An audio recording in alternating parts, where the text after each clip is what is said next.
안녕하세요. 얼마 전 타고난 30대 초반의 여성입니다.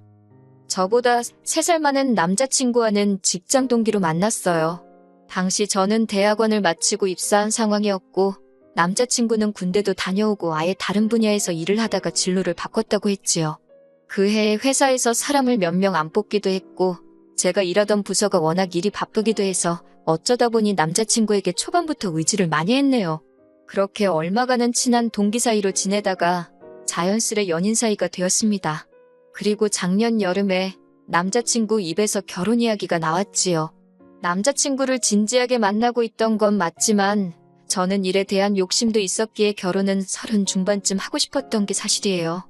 하지만 남자친구는 하루빨리 결혼을 해서 가정이 주는 안정감을 느끼고 싶다 했지요. 그리고 지금에서야 곰곰이 생각해보니 남자친구가 만날 때마다 어찌나 적극적으로 결혼 타령을 해댔던지 나중에는 제가 약간 세뇌가 돼버렸던 것 같기도 하네요. 본격적으로 결혼 이야기가 오간 건 아마 작년 10월쯤이었을 거예요. 날씨가 좀 쌀쌀해졌다 싶었을 무렵 시댁에 인사를 드리러 갔던 기억이 나거든요. 사실 시댁에 가기 전에 남자친구로부터 어느 정도 시댁에 대해 들은 이야기가 있었기 때문에 큰 기대 같은 건 없었습니다.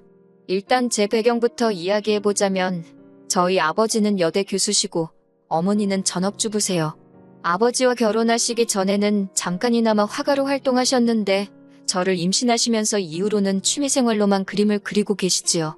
그리고 저희 친가 쪽이 예전부터 재산이 꽤 있는 집안으로 알고 있습니다.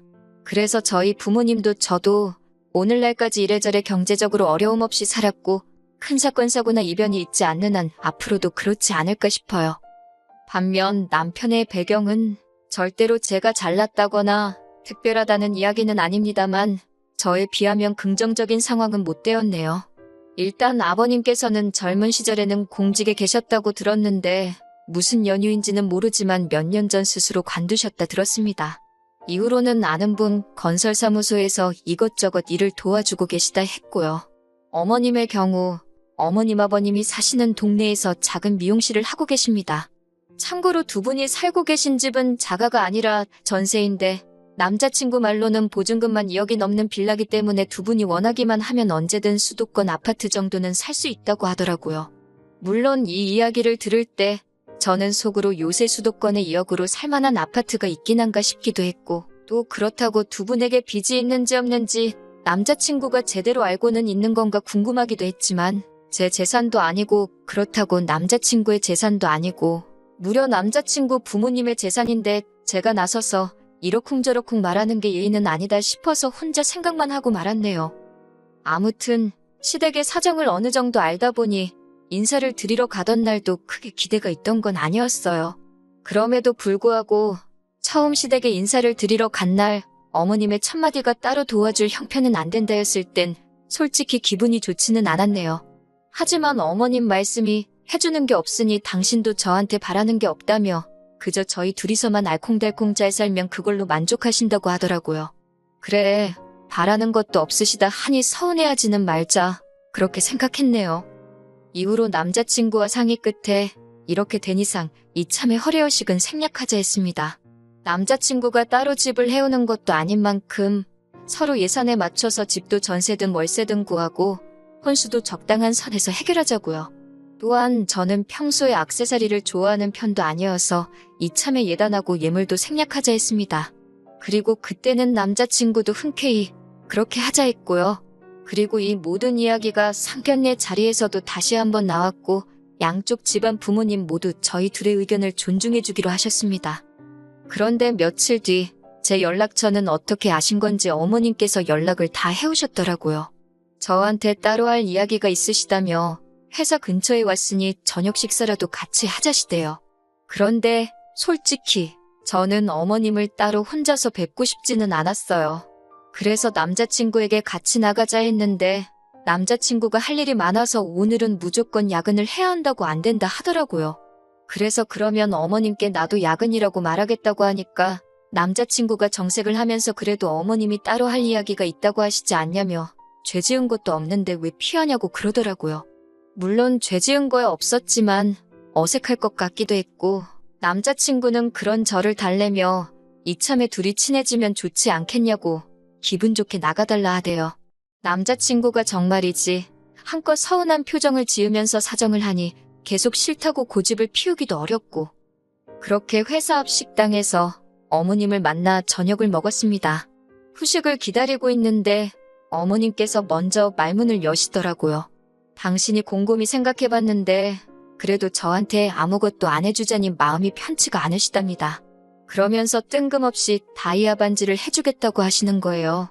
저는 이미 남자친구랑 받은 결혼 반지도 있었고 그래서 괜찮다고 급구사양을 했습니다만 어머님이 어른이 준다 하면 감사합니다 하고 받는 게 예의라고 나중엔 급기에 화까지 내시대요. 그래서 어쩔 수 없이 그럼 감사한 마음으로 받겠다 하니 어머님께서 하시는 말씀이 대신 저희 아버지한테도 말씀드려서 남자친구한테 시계라도 하나 해주라고 하시더군요. 제가 난처한 표정을 짓자 그걸 시계 얼마 하지도 않는다면서 당신이 주변에 물어보니 한 5, 600이면 산답니다. 생각지도 못한 시계 이야기도 그렇고 거기다 금액까지 들으니 이건 아니다 싶더라고요. 그래서 제가 어머님 떨어 죄송하지만 오빠랑도 이미 안 주고 안 받기로 했다고 그냥 다이아 안 해주셔도 되니까 시계 이야기도 못 들은 걸로 하겠다 했어요. 그랬더니 어머님이 이번엔 나오지도 않는 눈물을 훌쩍이시며 당신이 금이야오기야 키운 아들이 시계 하나도 못 받고 장가가는 게 속상해서 그러신다나요? 결국 제가 일단은 남자친구하고도 그렇고 저희 부모님하고도 이야기를 해보겠다 했네요.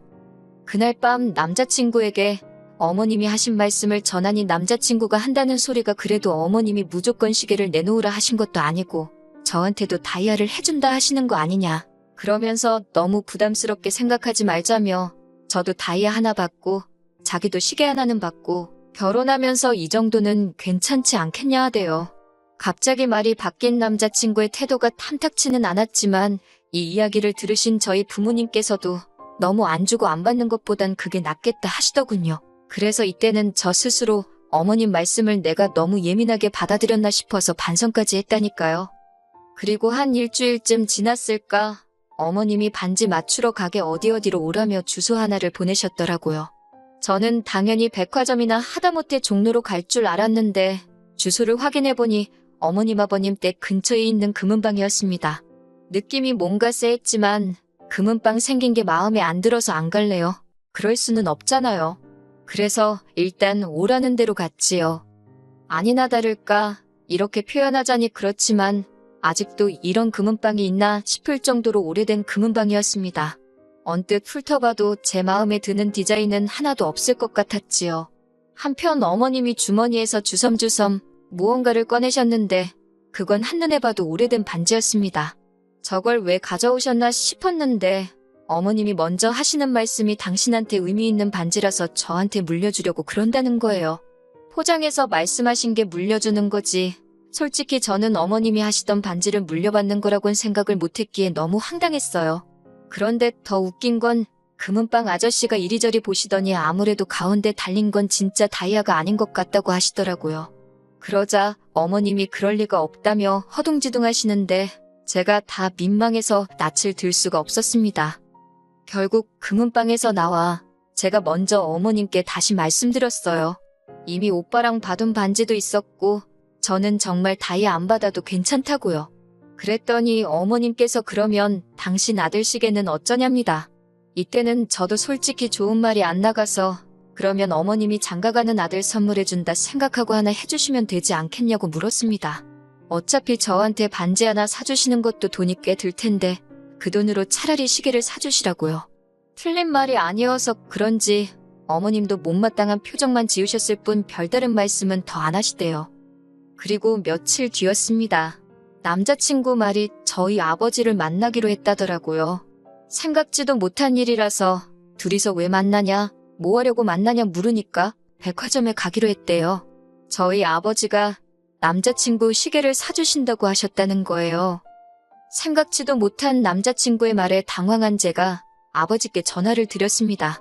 아버지께서 하시는 말씀이 너무 신경 쓰지 말라며 사실 며칠 전에 제 시어머니 될 분한테 연락을 받으셨대요.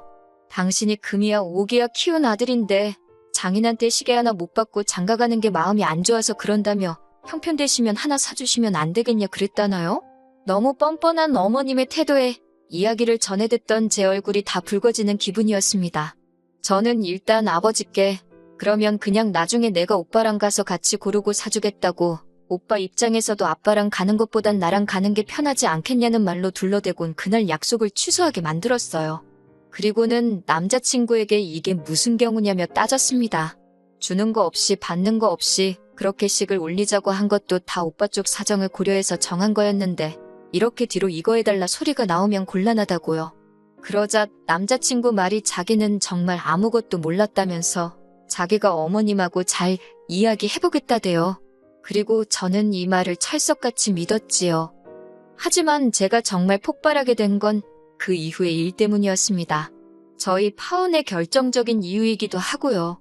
시계 사건 이후로 어머님은 제가 기어이 그 시계 하나 안 해주려고 용을 썼다는 식으로 저를 치사한 사람으로 몰아가셨고 저는 저대로 어머님의 뻔뻔한 태도에 학을 뗀 상태였어요. 그 와중에 식장 이야기가 나왔는데 어머님이 자꾸 당신 동네에서 가까운 웨딩홀을 고집하시더라고요. 하지만 객관적으로 봐도 저희 부모님 하객이 월등히 많은 상황이었기에 아버지께서 어머님 아버님께 양해를 구하고 호텔에서 식을 올리자 하셨습니다. 대신 결혼식과 양가 하객들 식비는 저희 쪽에서 전부 부담하겠다 하셨고요. 그런데 이 이야기를 들으신 어머님께서 저더러 얘기 좀 하자 하시더니 하신다는 말씀이 당신이 아무리 생각해봐도 호텔 내식이라니 그거야말로 허례허식 같답니다. 그러면서 저더러 부모님을 잘 설득해서 결혼식은 적당한 데서 올리고 대신 현금 회단으로 생각하고 1,000만 원만 달라시대요. 진짜 커피 한잔 하면서 이야기를 하던 중이었는데 하마터면 어머님 얼굴에다 그 커피 뿜을 뻔했네요. 저는 간신히 커피를 삼키고 어머님께 갑자기 무슨 예단비를 말씀하시는 거냐 그렇게는 못해드린다 했습니다. 그랬더니 어머님이 하는 소리가 당신 주변에서는 며느리 들어온다 하면 핸드백 사다 안기고 밍크 사다 입혀주고 그런다나요. 자기같이 불쌍한 인생도 없다면서 아들 하나 번듯하게 키워서 장가 보내는데 그 정도는 바라지도 않는다며 그 1,000만 원 당신 비상금으로 가지고 있고 싶다나 어쩐다나 말도 안 되는 소리를 하시더라고요. 결국 참다 못한 제가 단도직입적으로 말씀드렸습니다. 집도 반반하게 생겼고 혼수도 그럴 판이다. 저도 받은 거 하나 없다. 제 주변에도 해가는 거 없이 시댁한테 이것저것 받아서 시집가는 친구들 많다. 저희 부모님도 저희리 반듯하게 키워서 시집 보내시는 거다. 진짜 쉬지도 않고 그동안 속에 있던 말들을 쏟아낸 것 같아요. 그랬더니 어머님이 어이가 없단 표정으로 절 바라보시더니 말 잘해서 좋겠다며 한껏 비꼬시더라고요. 어머님과 그런 대화를 나눈 후 3일 동안 휴가 내고 집에서 남자친구 연락도 피하고 혼자 정말 많은 생각을 했습니다. 그리고 결론은 파혼이었어요. 마음의 정리를 마친 제가 남자친구에게 먼저 연락을 하니 남자친구가 자기도 할 말이 많다며 만나자 하더라고요. 그렇게 카페에서 마주 앉았는데 남자친구가 먼저 대뜸한다는 소리가 결혼 전에 고부 갈등이라니 자기는 생각도 못했다면서 그리고서는 저더러 무조건 어머님한테 죄송하다 하래요. 어머님이 아들 장가 보내려니 서운해서 어깃장 좀 놓으신 건데 저더러 왜 그런 걸 못 받아주냐고 제 탓을 하면서 말이지요. 터진 입이라고 주절주절 떠들어대는 남자친구의 입을 보고 있으니 더는 설명하고 어쩌고 말도 섞기 싫어서 그냥 됐다고 다 때려치자 했습니다. 고부 갈등이고 뭐고 이렇게 시작도 하기 전에 스트레스 받고 어머님 비위 맞추고 그렇게는 못 산다고요. 그리고 말이 나와서 말인데 솔직히 어머님 너무 염치도 없으시고 뻔뻔하다. 나는 그런 어머님을 가족으로 받아들일 자신이 없다고 쏘아붙였네요. 내가 뭐가 아쉬워서 이 꼴 저 꼴 다 봐가며 오빠랑 결혼을 해야겠냐고 전부 다 없던 일로 하자 했어요. 그랬더니 남자친구도 속된 말로 지가 지금 발뻗을 자리가 아닌 걸 알았는지 갑자기 제가 자기 말뜻을 오해한 것 같다며 저를 붙잡대요. 자기가 겉으론 어머님 편을 드는 것 같아도 마음속엔 저 하나뿐이라나 어쩐다나. 하지만 남자친구의 찌질한 모습에 그나마 남아있던 정도 떨어지고 마음이 훅 식어버렸지요. 솔직히 파혼을 하고도 같은 사무실에서 매일같이 얼굴을 마주하게 되니 정말 고역이더라고요. 그래서 똥이 무서워서 피하냐 더러워서 피하지 정말 그 생각 하나로 이직 준비를 했고 다행히 다음 주부터는 새로운 회사로 출근하게 되었습니다. 지금 다니는 회사보다 더 좋은 조건으로 가는 거니 그림도 나쁘지 않고요. 새해에는 저한테 좋은 일만 있으면 좋겠습니다.